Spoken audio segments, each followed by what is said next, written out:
তোমাকে বিয়ে করতে পারি একটা শর্তে। বলো তোমার কি শর্ত? বিয়েতে যে কাবিননামা ধার্য করা হবে সেই কাবিনের পুরো টাকা বাসর ঘরে আমার হাতে দিতে হবে এবং সেই কাবিনের টাকাটা নির্ধারণ করব আমি। আমি শর্তে রাজি। এতদিন তুমি অনেক কিছু বলছো, তুমি আমার বাবাকে অপমান করছো। আমি কিচ্ছু বলিনি। কেন বলিনি জানো? আজকের দিনটার জন্য। লুঙ্গি শার্ট পরি এই জন্য তুমি আমাকে অপমান করো, তাই না? আমারে খ্যাত বলো।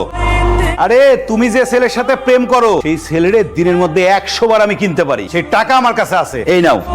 কত টাকা লাগবে তোমার? আমি তোমাকে 2-1 দিনের মধ্যে ডিভোর্সের পেপার পাঠিয়ে দেবো। তুমি এই টাকা নিয়ে আমার বাড়ি থেকে বের হয়ে যাবে। এইবার জমবে আমার টাকার সংসার। এবার বুঝতে পারছেন কেন এই বিয়েতে রাজি হয়েছে? এখন আপনি আপনার মেয়েকে নিয়ে যেতে পারেন।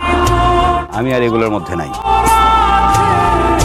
বাবা তুমি আমাকে হাত তুললে? হাত তুললাম। এই হাত তোলাটা অনেক লেট হয়ে গেছে।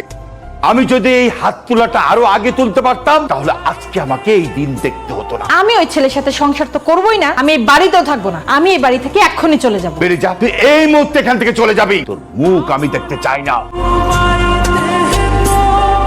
তুমি ঠিক যেভাবে যেভাবে বলেছো ঠিক সেভাবে সেভাবে সমস্ত কাজ আমার কমপ্লিট হয়ে গেছে। টাকা এখন আমার হাতে। তুমি তাড়াতাড়ি বাসায় চলে আসো, আজকে রাতে আমরা ঢাকায় চলে যাবো। আমার তুই মাফ করে দিস দোস্ত। অরিজিনাল, সব টাকাই অরিজিনাল। চেক করতে হবে না। 20 লাখ টাকা গুনে দেখছো তো ঠিক আছে কিনা? হ্যাঁ। তোমার বাবার একটা সম্মান আছে, এমন কিছু করো না যেন তোমার বাবার মান সম্মান না থাকে। একটু চিন্তা ভাবনা করে কাজ করো। চিন্তা ভাবনা করে দেখেছি। যাও দেখি কতটুকু তুমি উঠতে পারো। আমি আর এই বাড়িতে থাকবো না। উল্টাপাল্টা কথা বলবি না। এবার ভিতর যা যা। আমি এখন প্রাপ্তবয়স্ক, আমি আমার নিজের সিদ্ধান্ত নিতে পারি। আমি যখন বলেছি এই বাড়িতে আমি থাকবো না মানে থাকবো না। আর আমার এই যাওয়ার পথে যদি তুমি বাধা দাও না তাহলে আমি পুলিশ ডাকতে বাধ্য হব। কি বললি তুই? তুই আমাকে পুলিশে দিবি? তোর এই বাপটাকে পুলিশে হাতে তুলে দিবি? তোর বাবা মারা যাওয়ার পরে তুই হাত দিয়ে আমি তোকে বড় করেছি, তার প্রতিদান তুই আমাকে এইভাবে দিলি রে মা। দেখো বৌমা, তোমার বয়স কম, ভালো মন্দ বোঝার বয়স তোমার এখনো হয় নাই। যাও ভিতরে যাও। আমি বলেছি আপনাদের এই বাড়িতে আমি থাকবো না মানে থাকবো না।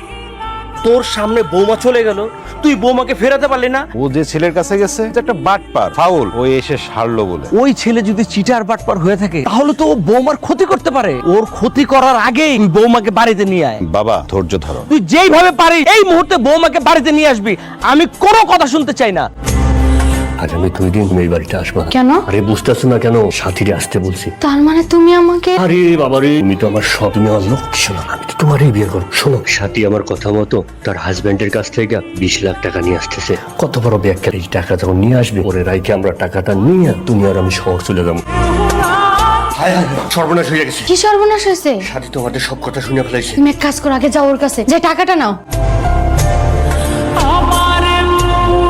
তুই সেই বলদটা তাই না, যে বাসর ঘরে বউরে টাকা দিছস আর তোর সেই বউ টাকা নিয়ে আমার কাছে আইছে।